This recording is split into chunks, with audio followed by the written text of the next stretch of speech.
Cars are supposed to be machines of freedom and mobility, but some American vehicles became instruments of disaster. These were not minor flops or styling missteps. They were cars that endangered lives due to sloppy engineering, corporate greed, or sheer hubris. Drivers who trusted them often paid the ultimate price. Here are 11 American cars that became synonymous with tragedy, either through deadly design flaws, catastrophic failures, or outright corporate negligence.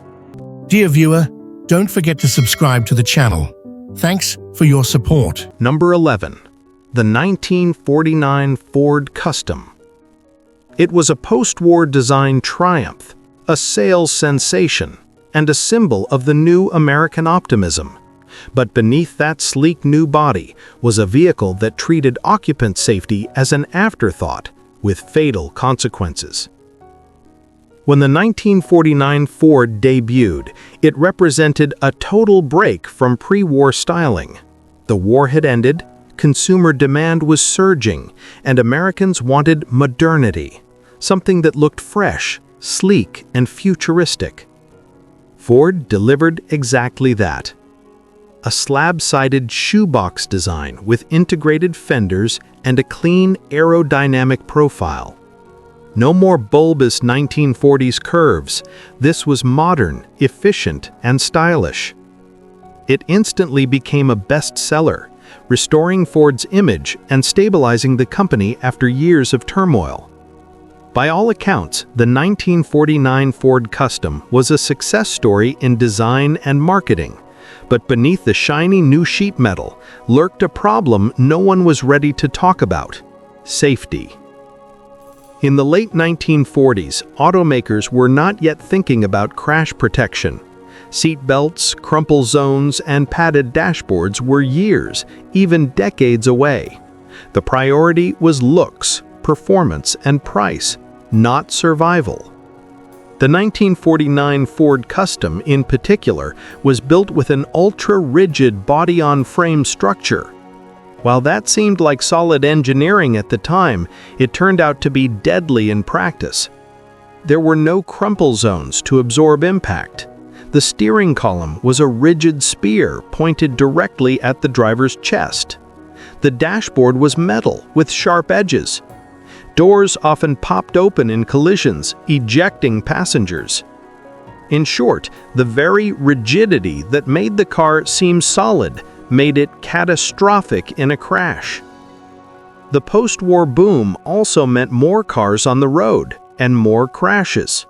When the 1949 Ford Custom collided with another vehicle or a solid object, it didn't deform or dissipate energy the way modern cars do. Instead, the entire force of impact was transferred into the cabin and, consequently, the people inside. Even a 35-mile-per-hour head-on collision could crush the front end into the passenger compartment. Drivers were often impaled by the steering column or suffered fatal head trauma from hitting the hard dashboard or windshield. Front seat passengers had no restraint. They became human projectiles. Reports from highway patrols and early accident studies in the 1950s often cited the Ford Custom among cars with the highest fatality rates in low-speed collisions. The most astonishing part: consumers didn't seem to care, at least not yet. Safety simply wasn't a selling point in 1949. Buyers praised the car's sleek look, smooth ride, and affordability. Ford ads called it the car of tomorrow, today. But the company never mentioned that it was the car that could kill you at 25 miles per hour. At the time, Ford wasn't alone. Every manufacturer ignored safety, but the Custom's popularity meant its flaws were more visible. Literally millions of them were on the road. The shoebox Ford, as it became known, was a triumph of design and a failure of protection. Mechanically, the 1949 Ford Custom was solid, another reason people bought it in droves. The flathead V8 was proven and torquey, though somewhat underpowered. The suspension was comfortable for the era. The car felt stable and modern compared to its wartime predecessors. But ironically, that feeling of stability was deceptive. Drivers felt safe because the car seemed sturdy, but the rigidity was exactly what made crashes so deadly.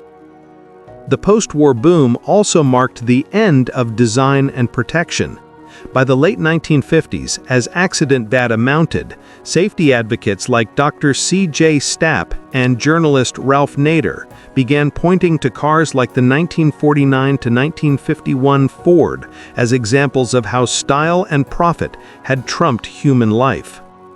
While Ford never officially acknowledged the car's dangers, the lessons learned from vehicles like the Custom would eventually lead to the introduction of crumple zones, pioneered by Mercedes in the late 1950s, collapsible steering columns, seatbelts as standard equipment, the eventual creation of the NHTSA in 1970.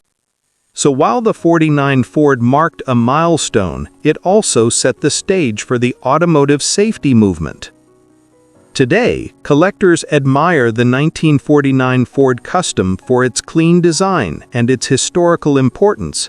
It was Ford's first truly modern post-war car and one of its best sellers.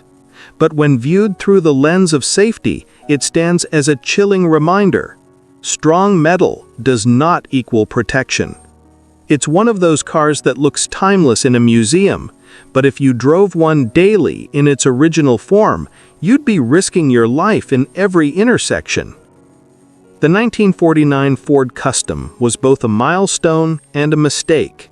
It revitalized Ford's image and reshaped American car design, but it also represented the deadly ignorance of an era when safety was a taboo topic. It's a car that sold millions, killed thousands, and changed the way engineers and policymakers thought about automotive responsibility. In short, a beautiful coffin on wheels. Number 10. In 1941, Chevrolet introduced what it proudly called its most modern and refined automobile to date, the Special Deluxe. With a sleeker, more aerodynamic body and new styling features, it marked a bold departure from the boxy pre-war cars of the 1930s. The Special Deluxe was supposed to usher in a new era for Chevrolet, and in some ways it did, aesthetically.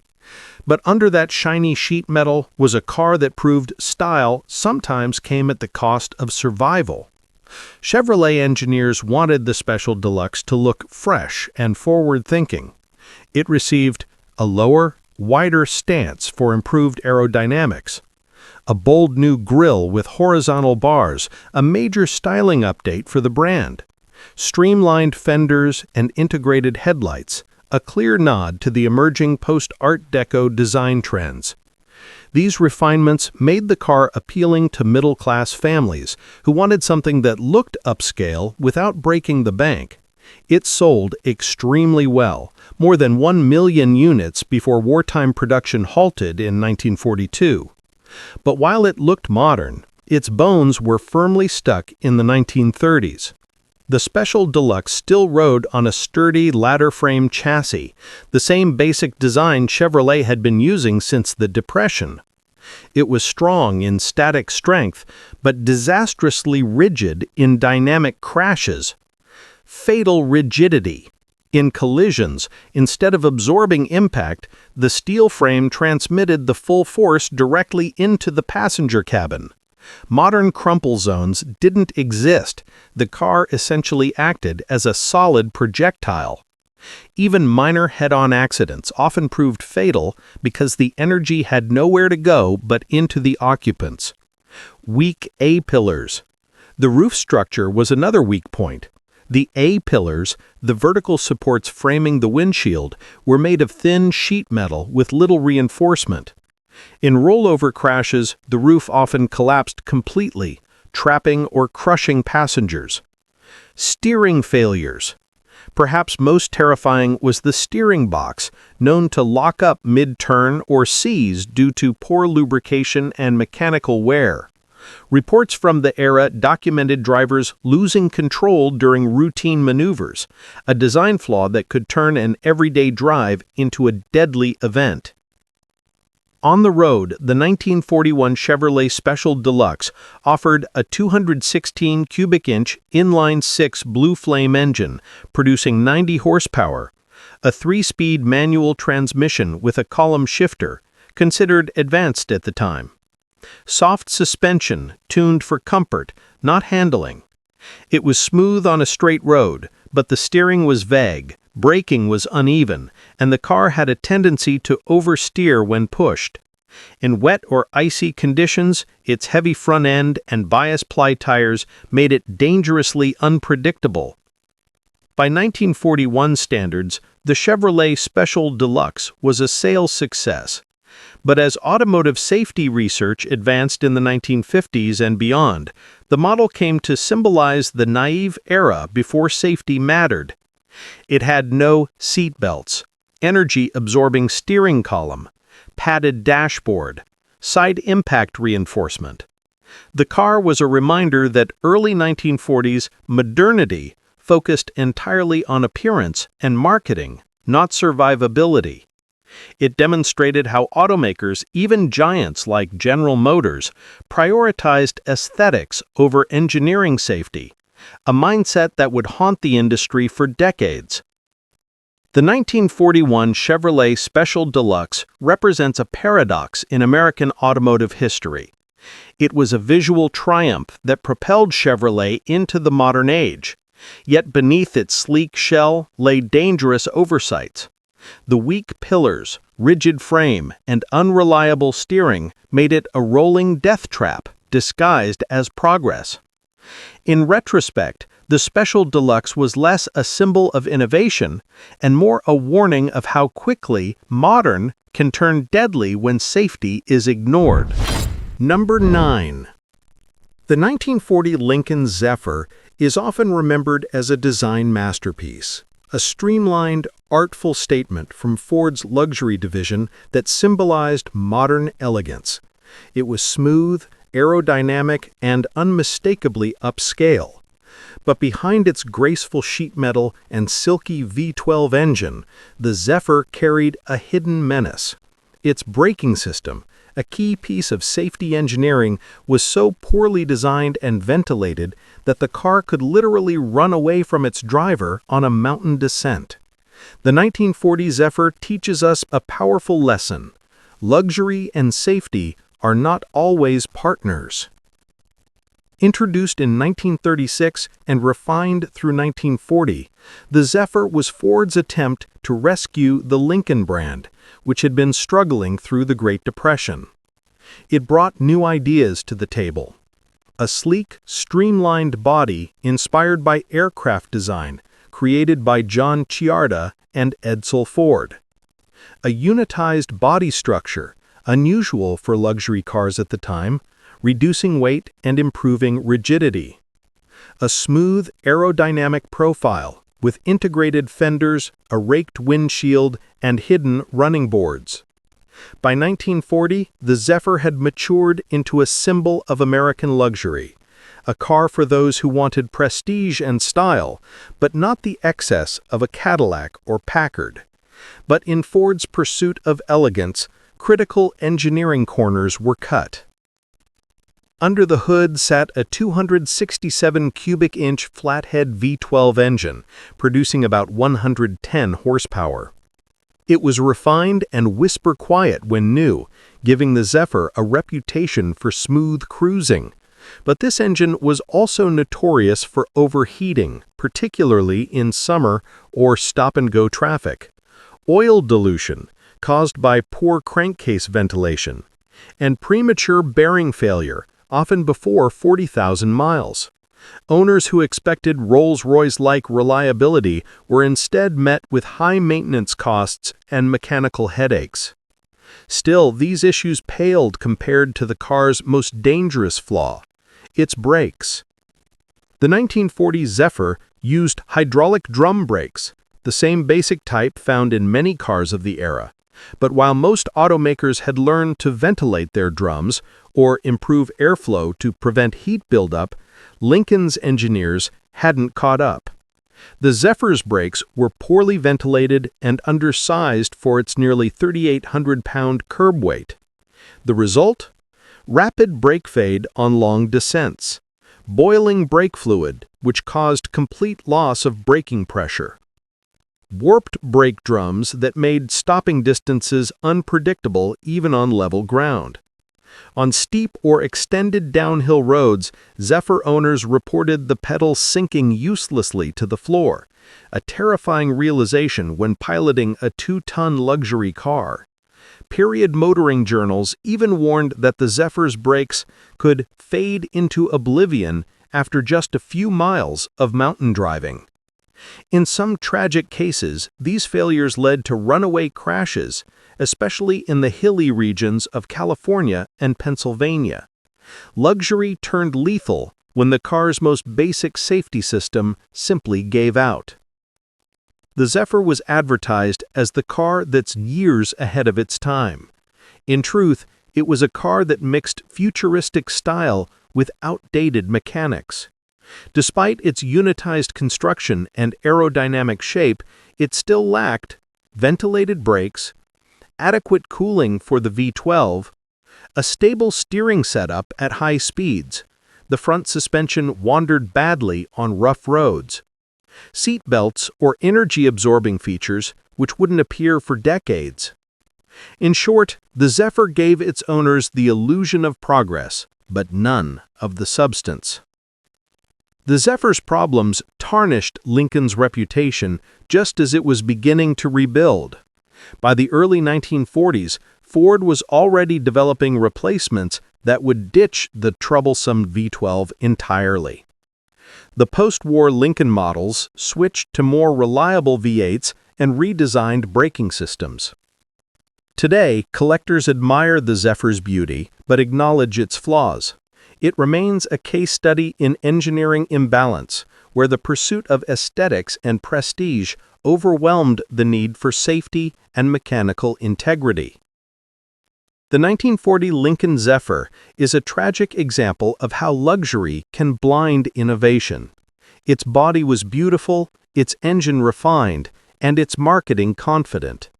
Yet it was betrayed by basic engineering negligence, brakes that couldn't cope with the car's own weight, and a cooling system that invited disaster. In the end, the Zephyr story is not just about a flawed car, it's about a flawed mindset. When automakers chase elegance and prestige while ignoring safety, even the finest luxury can become a runaway trap. Number 8. The 1940 Ford Deluxe Coupe is often remembered as one of the most iconic pre-war American automobiles, sleek, curvaceous, and distinctively modern.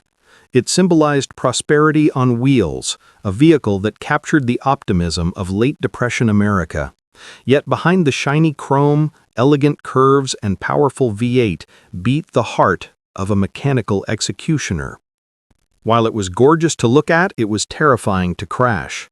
The 1940 Deluxe Coupe, like many cars of its era, was built with no regard for passenger safety. In an accident, its sharp metal edges, rigid body, and unyielding steering column could and often did kill the very people it transported. By 1940, Ford's design team under Eugene Grigori had perfected the streamlined look that began in the late 1930s. The Deluxe Coupe featured a handsome rounded front end with sealed beam headlights integrated into the fenders, a teardrop profile giving it a fast aerodynamic silhouette, a chrome-heavy grille that exuded confidence and luxury. The public adored it. The car sold in large numbers and became a favorite among businessmen, returning soldiers, and later, hot rodders. But beneath its glamour, Ford engineers had focused on style and performance, not survival. The cabin of the 1940 Deluxe looked refined for its time, but it was a hazard zone by modern standards. Everything inside was rigid metal, the dashboard, the steering wheel, even the knobs. Key dangers included sharp dashboard edges. The steel dash had hard corners and protruding knobs that caused deep lacerations or blunt force trauma during impacts. Non-collapsible steering column. The steering shaft was a solid metal spear directly connected to the steering box, and in a frontal crash, it often impaled the driver's chest cavity or crushed internal organs. Hard metal seat frames and minimal padding, ensuring that even minor collisions could break ribs or cause internal bleeding. Lack of safety glass. Although Ford offered safety glass as an option earlier in the decade, many 1940 Deluxe models still used tempered or non-laminated glass, which shattered into razor-sharp shards that blinded or disfigured occupants. The result? Even at speeds under 30 miles per hour, accidents could and did prove fatal. Perhaps the most infamous design flaw was the steering column. Unlike later collapsible systems, the 1940 Ford's was mounted almost vertically and anchored directly to the frame. In a head-on collision, the rigid body didn't crumple or absorb energy, it simply stopped. The driver, still moving forward, slammed into the steering wheel. The steering shaft, having nowhere to go, often pierced the driver's chest cavity or crushed internal organs. Police and hospital reports from the era contain numerous accounts of impalement injuries from low-speed crashes involving Ford vehicles, the Deluxe Coupe being a prime offender. This tragic design would remain unchanged until the mid-1950s, when public pressure and early crash research finally convinced automakers to introduce energy-absorbing steering columns. Ford proudly advertised its solid steel safety body, promoting strength and durability. Ironically, that rigid steel shell acted like a coffin. With no crumple zones or energy absorption, the entire force of an impact was transferred to the occupants. Instead of bending to protect the passengers, the car bent them. In head-on collisions, the structure might remain largely intact, a deceptive image of durability, while those inside suffered catastrophic injuries. It wasn't until decades later that engineers realized flexibility, not rigidity, saves lives. Under the hood, the Deluxe Coupe featured Ford's legendary 221 cubic inch flathead V8, producing around 85 horsepower. It was smooth, affordable, and dependable, making the car feel faster than most competitors in its price range. However, that same speed capability worsened its danger. With no seatbelts, no crumple zones, and mechanical drum brakes, the car was harder to stop and impossible to survive in many crashes. The faster it went, the deadlier it became. To be fair to Ford, the concept of automotive safety was virtually non-existent in 1940. Manufacturers sold style and performance, not protection. Seatbelts were mocked as unnecessary, and padded dashboards were still a decade away. But even in that context, the 1940 Deluxe stood out for its lethal combination of sharp interior design, hard steering geometry, and minimal driver protection. It was a time capsule of pre-war ignorance, when the industry's obsession with beauty blinded it to the cost in human lives. Today, the 1940 Ford Deluxe Coupe is a collector's dream. Its iconic styling, especially in coupe form, makes it a favorite for restorations and hot rods.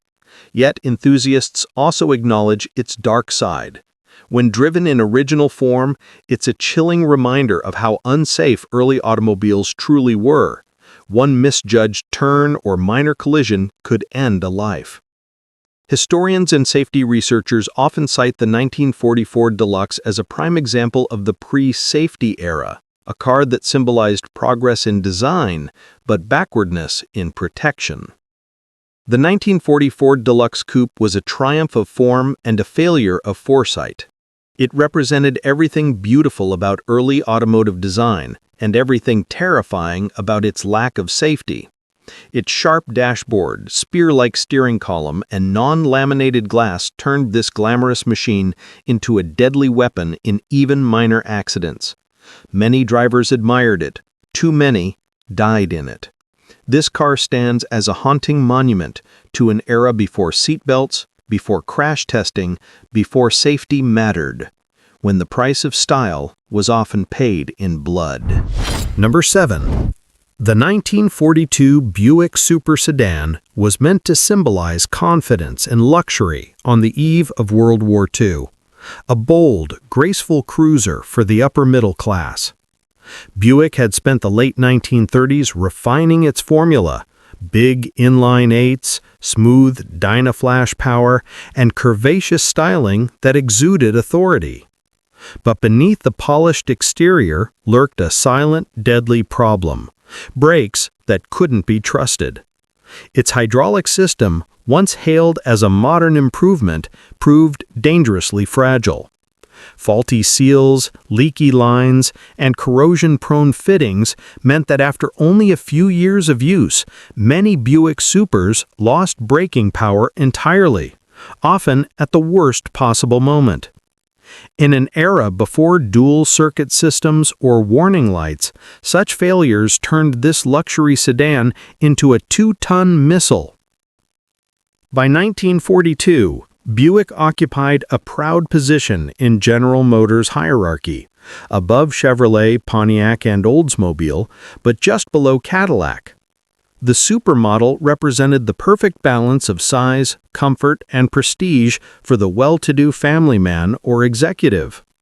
Its appeal rested on a 322 cubic-inch Fireball straight-eight engine, producing around 165 horsepower, smooth, torquey, and reliable when maintained. The torque tube drive, ensuring silky acceleration with minimal vibration. Plush interiors trimmed in quality fabrics, Art Deco-inspired dashboards, and elegant chrome detailing.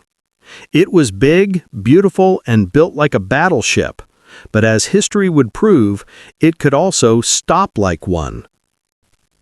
The 1942 Buick Super used a hydraulic drum brake system, operated by a single master cylinder feeding all four wheels. When new, it offered smooth, confident stopping, a major improvement over mechanical brakes of the early 1930s. However, several engineering missteps turned this modern system into a ticking bomb. Poor quality rubber seals.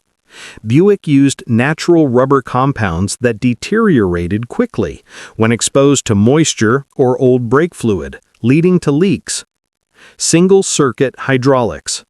If one line or wheel cylinder failed, the entire braking system lost pressure, leaving the driver with nothing but the parking brake. Exposed steel lines. Running beneath the car, these were vulnerable to corrosion, especially in damp climates or on salted winter roads. Minimal reservoir capacity. Once fluid leaked, it could drain unnoticed until total brake failure occurred.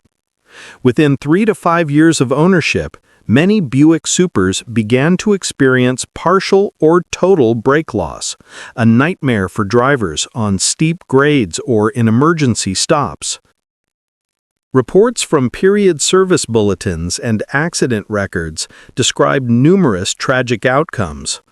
Owners complained that after a long descent or sudden braking, the pedal would sink to the floor, sometimes with no warning.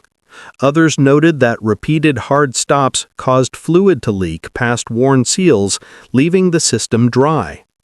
On America's growing network of hilly highways, particularly in Pennsylvania, West Virginia, and California, runaway Buick accidents were disturbingly common.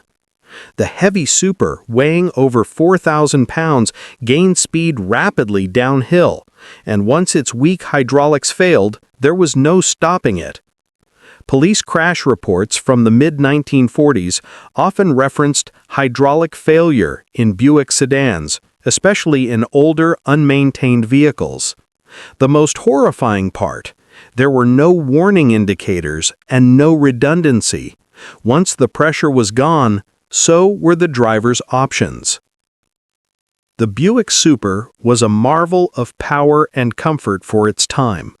Its smooth inline 8 made highway cruising effortless, but that effortless speed came with heavy kinetic energy.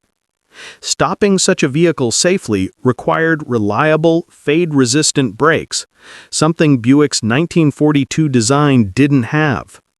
The brake drums overheated easily, the fluid boiled under stress, and the hydraulic lines aged faster than expected.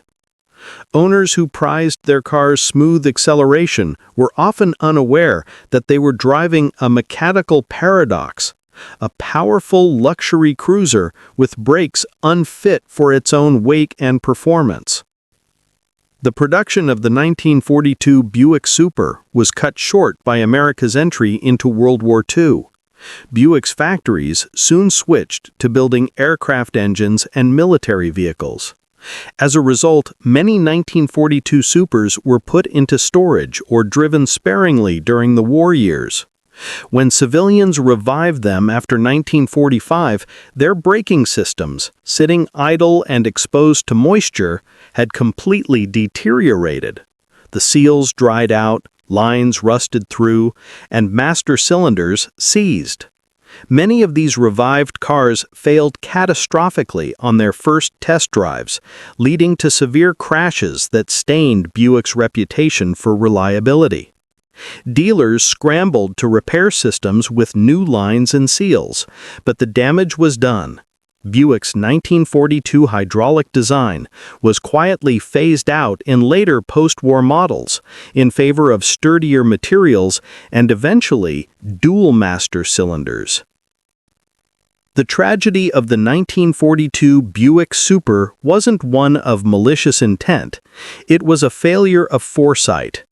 In the rush to modernize, Buick engineers trusted a braking system that lacked redundancy, corrosion resistance, and long-term durability. What seemed state-of-the-art in 1942 turned deadly just a few years later. The Super's case highlights the essential truth of automotive design. Power and weight must always be balanced by control. Buick built a car that could glide effortlessly, but not safely. Today, the 1942 Buick Super Sedan is a rare and beautiful survivor of the pre-war era. Collectors admire its flowing lines, wide waterfall grille, and commanding road presence. But those who drive them know their limits. Even when fully restored, owners often retrofit modern dual-circuit brake systems or silicone-based fluids to prevent leaks, an acknowledgement of the car's original weakness. The 1942 Buick Super remains both a mechanical masterpiece and a mechanical warning. Elegance and power mean nothing if a driver cannot stop. The 1942 Buick Super Sedan was a product of its time, powerful, stylish, and comfortable, yet built with a dangerous flaw that betrayed its luxury promise. Its leaky hydraulic brakes transformed routine drives into deadly gambles, and its weight only made failure more catastrophic. It stands as a lesson carved in chrome and steel. In the hierarchy of engineering, braking is not an afterthought. Buick's beautiful cruiser could conquer highways, but it could not conquer gravity. Number 6. The 1948 Packard Super 8 was supposed to mark the triumphant return of America's oldest luxury automaker after World War II. Packard had built aircraft engines for the war effort and emerged with enormous prestige. The Super 8, sleek, imposing, and draped in chrome, was meant to reassure the wealthy that Packard still reigned over Lincoln and Cadillac. But behind its stately design and whisper-quiet engine, the Super 8 concealed a fatal engineering flaw, a steering column locking mechanism that could seize unexpectedly, freezing the steering wheel mid-turn. On curving roads or steep descents, this defect turned the car into a death trap. In a cruel twist of irony, Packard's pursuit of mechanical sophistication became its undoing. After the war, Packard faced enormous pressure to modernize. Competitors like Cadillac and Oldsmobile were introducing new overhead valve V8s and streamlined post-war bodies. Packard, proud of its engineering heritage, chose instead to retool its pre-war straight-8 designs, dressing them in modern sheet metal. The 1948 Super 8 introduced what Packard called the free-flow body, a curvaceous, almost bulbous design that eliminated separate fenders. It looked sleek to some, but others derisively called it the bathtub Packard for its heavy, bloated shape. Still, it was elegant, luxurious, and refined. Unfortunately, beneath that sculpted exterior lay mechanical systems that hadn't caught up with the times. The Super 8 was powered by Packard's proven 327 cubic inch straight 8, an engine famed for its smoothness and torque. It was whisper-quiet and durable, delivering about 145 horsepower, respectable but not revolutionary in a market now hungry for innovation. But Packard's engineers were more focused on luxury refinement than safety. As a result, they added a steering column locking mechanism, a device designed to prevent theft and unintended movement of the steering wheel when the ignition was off. What they didn't anticipate was that, under certain driving conditions, that same mechanism could engage while the car was in motion. The Super 8's steering system used a column-mounted lock cylinder integrated with the ignition switch. When drivers removed the key, a pin was supposed to engage a locking plate, freezing the steering shaft.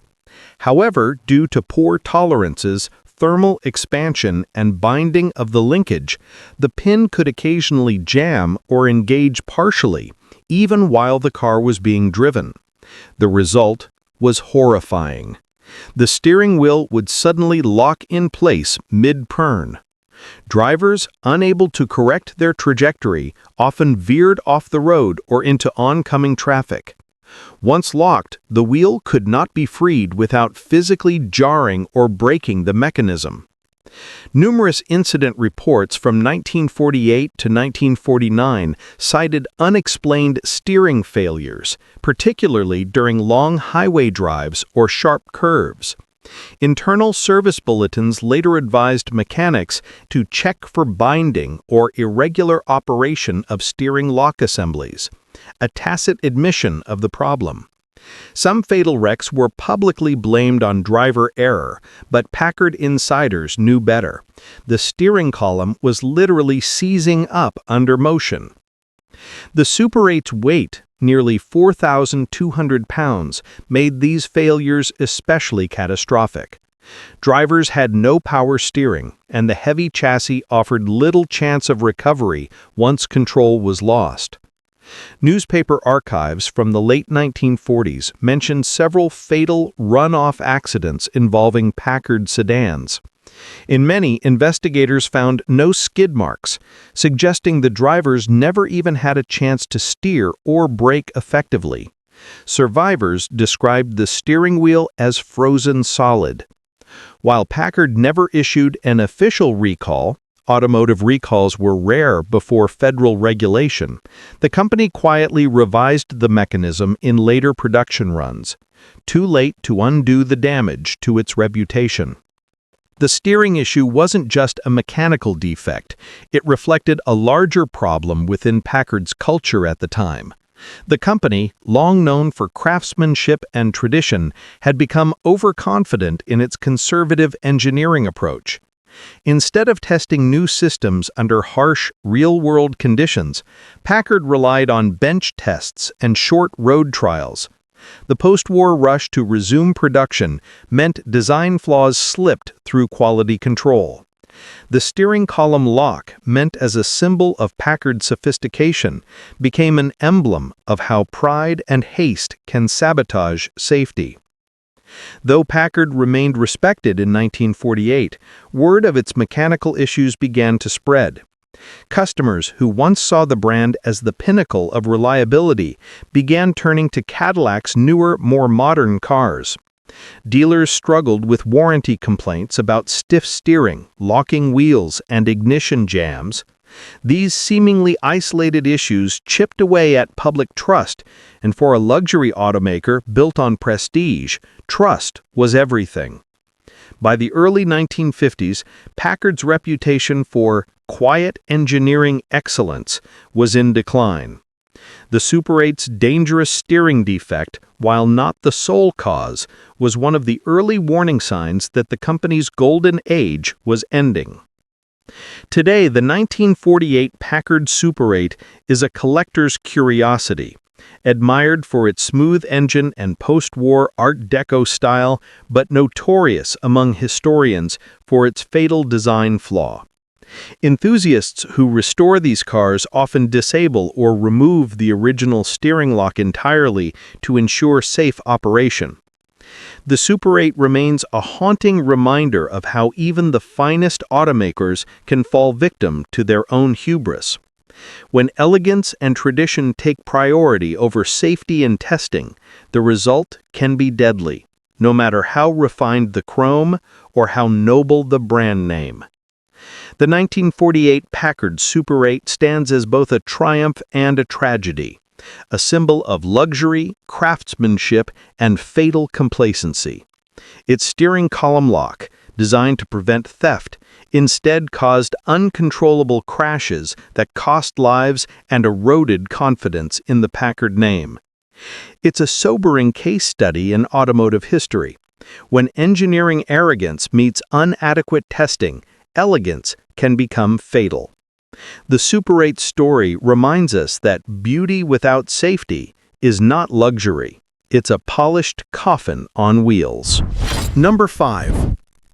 In 1941, Studebaker introduced the Champion as an affordable, efficient car for the common American. As the nation edged toward wartime, fuel economy and practicality were strong selling points, and the Champion seemed to deliver both. However, beneath its cheerful styling and clever marketing, this car was a safety nightmare waiting to happen. The Champion was designed to be light and inexpensive. Studebaker's engineers were instructed to keep weight and material costs as low as possible. The result was a car that weighed barely 2,600 pounds, significantly less than most of its competitors. This lightweight design, while innovative for fuel savings, came at a serious cost to structural integrity. The body panels and frame used thinner steel than industry norms, compromising the vehicle's ability to absorb or withstand impact forces in a collision. Power came from a 164.3 cubic inch inline-six engine, producing around 78 horsepower. This engine was modest but sufficient for the time, paired with a 3-speed manual transmission. The suspension was basic and budget-oriented, leaf springs in the rear, and an independent front suspension that offered little in terms of road stability. At higher speeds or on rough terrain, the Champion felt nervous and unpredictable, with pronounced body roll and poor steering feedback. While the Champion's small size and frugality made it popular among buyers, it also made it fragile. The car's steel frame was so thin that even moderate impacts could bend or twist it. Once the frame was distorted, the car became almost impossible to realign properly, meaning even a minor crash often led to total write-offs. Worse yet, the fuel tank design was a tragedy in waiting. Positioned directly behind the rear axle with minimal shielding, it was extremely vulnerable in rear-end collisions. When ruptured, gasoline often sprayed forward toward the passenger compartment. Without firewalls or safety valves, a spark could ignite an instant inferno. And sadly, in several documented cases, that's exactly what happened. The Champion predated the concept of crash safety engineering. There were no crumple zones, no energy absorption, and no seat belts. In collisions, the rigid steering column often acted like a spear toward the driver's chest. The dashboard was metal, not padded, and sharp interior trim turned crashes into gruesome events. A particularly notorious issue was the frame's lack of torsional rigidity. In some front-end collisions, the entire body structure twisted, jamming doors shut and trapping passengers inside burning wrecks. The Studebaker Champion may have been a product of its time, a small, economical car for a struggling economy, but it carried risks that far outweighed its savings. Its weak frame, dangerous fuel system, and poor crash survivability made it one of the most perilous vehicles of its era. In the annals of automotive history, the Champion stands as a reminder. Sometimes, lightness and thrift can come at the ultimate cost. Number 4. The 1947 Chevrolet Fleetmaster. The 1947 Chevrolet Fleetmaster represented Chevrolet's attempt to resume normalcy after World War II. It was marketed as a modern, refined family sedan, the kind of car that symbolized prosperity and stability in post-war America. But under its graceful curves and chrome trim, the Fleetmaster was little more than a pre-war design dressed in new clothes. It carried over outdated engineering, poor crash protection, and structural weaknesses that would later give it a grim reputation for driver fatalities. The Fleetmaster was essentially a continuation of Chevrolet's 1941 to 1942 models. Because of wartime production halts, General Motors neither had the resources nor the time to develop an all-new design immediately after the war. As a result, the 1947 Fleetmaster retained a body-on-frame structure with thin-gauge steel panels and a roof design that lacked proper internal reinforcement. The roof pillars, particularly the A and B pillars, were narrow and made of relatively weak stamped steel, making the car especially vulnerable in rollovers. During rollovers or side impacts, the upper structure frequently collapsed inward, often crushing passengers or pinning them against the seat frame. This weakness became tragically evident in numerous real-world crashes reported during the late 1940s and early 1950s. Mechanical overview. The Fleetmaster was powered by Chevrolet's dependable but archaic 216.5 cubic inch Blue Flame inline-six, producing about 90 horsepower. The engine was paired with a 3-speed manual transmission and featured splash lubrication, an outdated oiling method even by 1947 standards. The car rode on leaf springs in the rear and coil springs in the front, with drum brakes all around. While these components were adequate for normal driving, they offered poor stopping performance and minimal control in emergency situations. The heavy front end and narrow tires made the car prone to understeer, while braking distances were dangerously long on wet or uneven roads. The fatal design flaws. Rigid steering column. The Fleetmaster's steering shaft was a solid, non-collapsible steel rod connected directly to the steering wheel hub. In head-on collisions, the steering column acted like a spear, driving straight into the driver's chest. Many fatalities were attributed to impalement or blunt force injuries from this design. Weak roof and pillars. The thin roof and poorly supported pillars could not handle rollover stress. In most rollover scenarios, the entire roof caved in, often to seat level, instantly crushing anyone not small or lucky enough to avoid the collapse. Lack of safety features. The Fleetmaster predated all modern safety concepts. It had no seat belts, no padded dashboard, no energy-absorbing steering, and no crumple zones. The doors could also fly open during impact due to weak latches, further worsening the risk of ejection. The car used non-laminated glass in some trims and models. Upon impact, windows shattered into razor-sharp shards, causing severe lacerations or eye injuries to occupants. Crash performance and real-world consequences.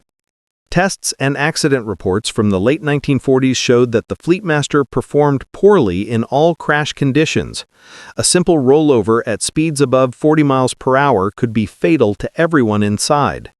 The heavy front end also made the car unstable under sudden braking, often causing nosediving that increased the likelihood of steering shaft intrusion into the driver compartment.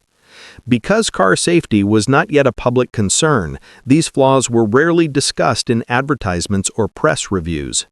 But insurance companies quietly took note of the Fleetmaster's alarming casualty rates, particularly in rural regions where rollovers were common.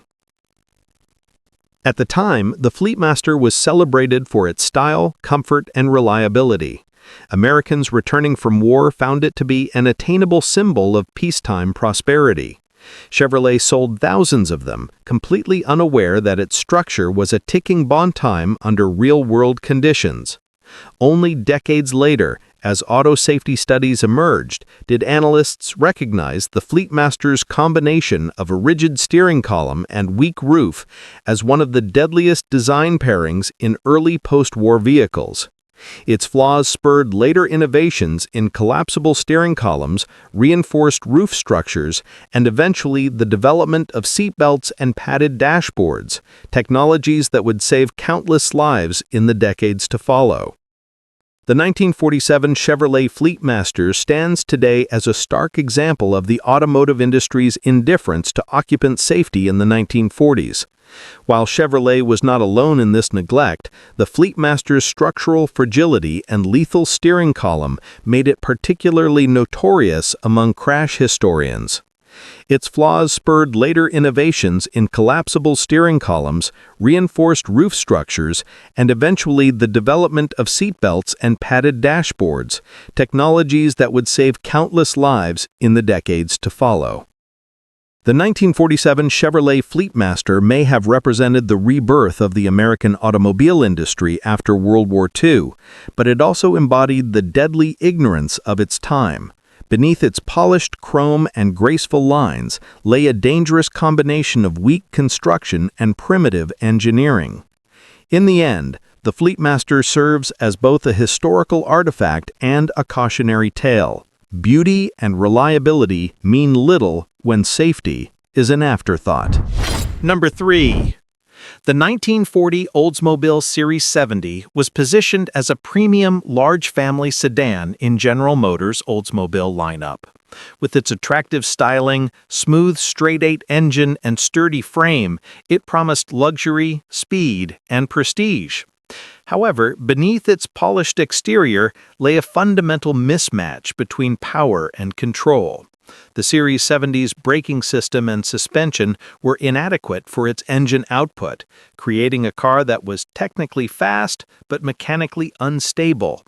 As a result, drivers frequently lost control during emergencies, and several police reports from the era identified the model's design as a contributing factor in fatal accidents. Engine. The Series 70 featured Oldsmobile's 25.9 cubic-inch straight-eight engine, producing around 95 horsepower. While modest by today's standards, this output was high for a vehicle weighing roughly 3,600 pounds and equipped with the technology of the late 1930s. Chassis and suspension. Body-on-frame construction with longitudinal steel beams. Front suspension, coil springs, rear leaf springs. A common setup, but with limited damping for sudden weight shifts. The heavy car could feel unstable under aggressive steering or emergency maneuvers, particularly at highway speeds. Brakes. Hydraulic drum brakes on all four wheels, standard at the time. Drums were undersized relative to the car's weight and lacked adequate ventilation. Repeated hard stops or downhill braking could lead to brake fade, dramatically increasing stopping distances. The Series 70 was a car designed to feel powerful and confident, but it was overpowered for its own chassis. The combination of a heavy body, responsive engine, and primitive suspension created several issues. Loss of control during emergency stops. Drivers attempting hard braking often experienced rear-wheel lockup, leading to fishtailing or spinouts. Mechanical instability at speed. The front coil suspension, combined with high-speed weight transfer, could make steering twitchy, Drivers reported oversteer in corners and a floaty feel on uneven roads. Brake fade and overheating. The drum brakes would often lose effectiveness after repeated stops, especially on hilly terrain, leaving drivers unable to avoid collisions. Historical police and insurance reports from 1940 to 1942 documented multiple fatal accidents involving Oldsmobile Series 70s, often citing mechanical instability as a factor. Many crashes occurred during sudden stops at highway speeds, situations where the driver's reaction time and braking technology were insufficient. Minor collisions sometimes became fatal because the car's chassis did not absorb impact energy well, transmitting forces directly to passengers. Although accident reporting standards were primitive at the time, contemporary sources confirm that the Series 70 had a notable crash rate relative to its competitors, largely due to its under-engineered suspension and braking for the engine's performance. The Series 70 was designed with three goals: power, style, and luxury. Safety, however, was almost non-existent as a consideration. Steering columns were rigid, dashboards were unpadded. Windows were made from unlaminated glass, shattering into sharp fragments during collisions. Structural rigidity focused on preventing body flex rather than protecting occupants in an accident. Oldsmobile engineers prioritized road feel and smoothness over stability under emergency conditions. The result was a vehicle that could accelerate with confidence, but brake and corner unpredictably. The 1940 Oldsmobile Series 70 is remembered today as both a classic pre-war GM car and an example of early automotive design pushing power beyond safe limits. It highlights a recurring theme in 1930s to 1940s vehicles. Manufacturers often upgraded engines for performance while leaving suspension, braking, and safety systems largely unchanged. The Series 70's mechanical instability serves as an early case study in the dangers of mismatched engineering priorities. The 1940 Oldsmobile Series 70 was elegant, fast, and prestigious, but it came with hidden risks. Its underdeveloped suspension and inadequate brakes could not reliably handle its engine's power, making emergency stops and high-speed maneuvers hazardous. Several fatal accidents of the era underscored the deadly consequences of prioritizing performance and style over mechanical stability and occupant safety. The Series 70 remains a cautionary tale. A car can be smooth, powerful, and beautiful, but without balance between speed and control, it becomes a danger to those inside and around it. Number 2. The 1949 Mercury 8 Coupe is iconic in American automotive culture, largely because of James Dean's later association with its 1955 version. But the origins of the Mercury 8's dangerous handling characteristics trace back to its very first post-war models. Even in 1949, drivers and automotive publications noted that the Mercury 8 was stylistically beautiful, but mechanically unforgiving. Its combination of high-speed potential, poor visibility, and light, twitchy steering made it a car that rewarded respect but punished inattention, sometimes fatally. The 1949 Mercury 8 was Mercury's first post-war model, designed to compete with Chevrolet, Ford, and Plymouth in the medium-priced segment. Key features: engine, 255 cubic-inch flathead V8 producing around 110 horsepower. Smooth and torquey for its time. Body, sleek, curvaceous coupe styling with a long hood, wide fenders, and a sloping roofline. Weight, about 3,400 pounds, relatively heavy for a midsize coupe, contributing to momentum once it got moving. While the car looked modern and desirable, many of its mechanical systems were carried over from pre-war Ford designs, creating a mismatch between style, engine power, and handling capabilities. One of the most dangerous aspects of the 1949 Mercury 8 was its light and overly sensitive steering. Unassisted steering, the car lacked power steering. While light at low speeds, it became twitchy and unstable at high speeds. Minor corrections could overcompensate, leading to fishtailing or oversteer. Poor visibility. The coupe's long hood, steeply raked windshield, and low roofline limited forward and peripheral vision. Drivers often misjudged curves, intersections, or other vehicles, increasing the likelihood of collisions. Suspension. A live rear axle and leaf spring setup provided minimal damping. On highways or rough surfaces, the car could bounce, reducing contact with the road and further compromising control. In combination, these traits made the Mercury fast but unpredictable, particularly in emergency maneuvers or on winding roads. The Mercury 8 used drum brakes on all four wheels, typical of the era. However, the drums were small relative to the car's weight. Brake fade occurred under repeated stops, especially in hilly terrain or during spirited driving. Without dual-channel redundancy, any hydraulic failure left drivers with no stopping power. These braking limitations compounded the risks associated with the car's light and twitchy steering. Even before James Dean's tragic accident in a later Mercury model, period accounts and insurance reports highlighted high-speed instability as a common issue. Drivers reported losing control on highway curves or during sudden lane changes. Minor errors in judgment at speed could lead to spins, rollovers, or collisions. The Mercury 8's combination of torquey V8, light steering, and inadequate braking made it unforgiving in emergencies. In essence, the car demanded respect and skill, and a lack of either could have deadly consequences. The Mercury 8 Coupe would later become a cultural icon thanks to hot rodders and Hollywood, epitomized by James Dean's Rebel Without a Cause. However, the reality of the 1949 model was far less glamorous. Stylish but unsafe, a car that looked fast and powerful but could be difficult to control. Inadvertent hazard.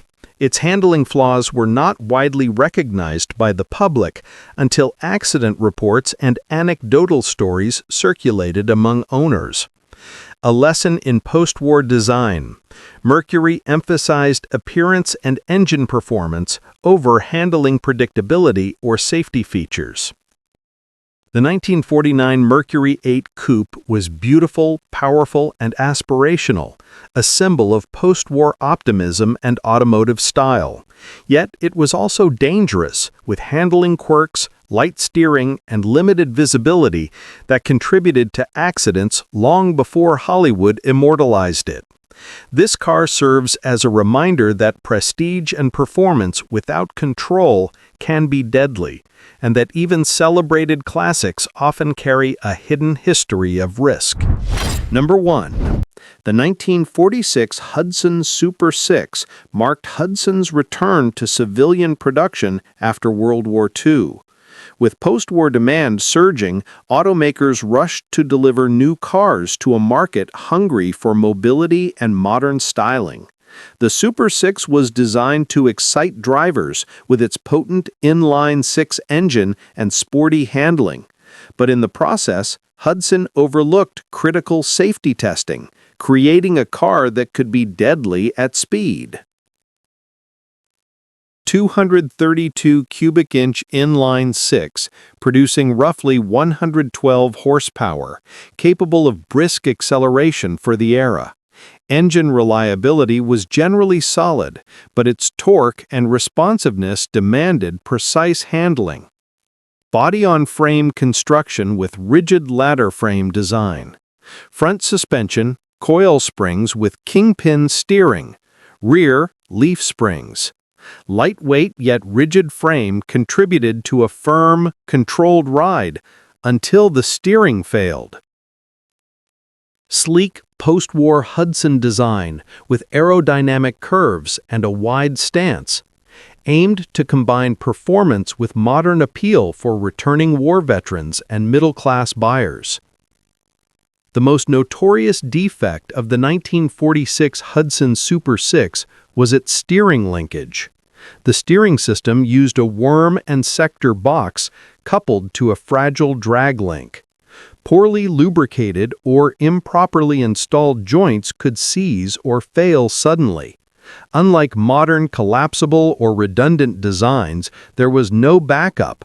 Once the linkage failed, the driver lost all steering control, often at highway speeds.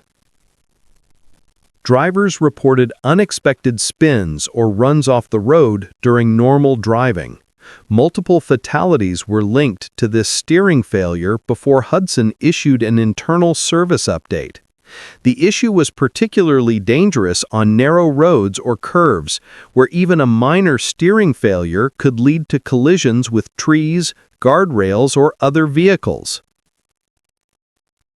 The Super 6's brakes were hydraulic drum units, standard for the time, but they struggled under hard use.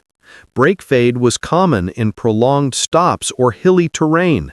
Combined with a sudden steering failure, braking alone was often insufficient to prevent collisions. The suspension, while sporty for post-war standards, transmitted road shock directly to the chassis, magnifying instability if the steering linkage weakened. In essence, the car's handling potential exceeded the reliability of its mechanical systems, a dangerous mismatch that could turn excitement into catastrophe. In the immediate post-war years, Hudson prioritized rapid production to meet demand. Safety testing was minimal. The focus was on delivering cars that were attractive, fast, and modern-looking. Reports from 1946 to 1947 noted fatal accidents linked to sudden loss of steering. While official recalls were rare in the 1940s, Hudson quietly upgraded the steering linkage in 1948, replacing weak joints and improving lubrication standards. Even so, early 1946 Super 6s remained notoriously risky for drivers who pushed the car to highway speeds or navigated sharp curves. The 1946 Hudson Super 6 illustrates the tension between post-war enthusiasm and engineering prudence. Performance without robust systems is dangerous. Hudson's engine and chassis allowed high speeds, but steering and brakes were not upgraded accordingly. Mechanical redundancy matters. Steering failures left no options for recovery. Rushed production can have fatal consequences. Hudson prioritized style and speed over driver safety. The Super 6's reputation for sudden, catastrophic steering failure became part of the car's historical legacy, reminding future automakers of the importance of thorough safety testing. The 1946 Hudson Super 6 was a car of promise, stylish, quick, and exciting to drive. Yet its fragile steering linkage and underdeveloped safety systems made it a vehicle where post-war optimism often met tragic outcomes. Hudson eventually addressed the issue in later models, but early owners faced a harsh reality. One mechanical failure at the wrong moment could prove fatal. The Super 6 serves as an early post-war cautionary tale, a reminder that thrill and performance must be balanced with reliable engineering.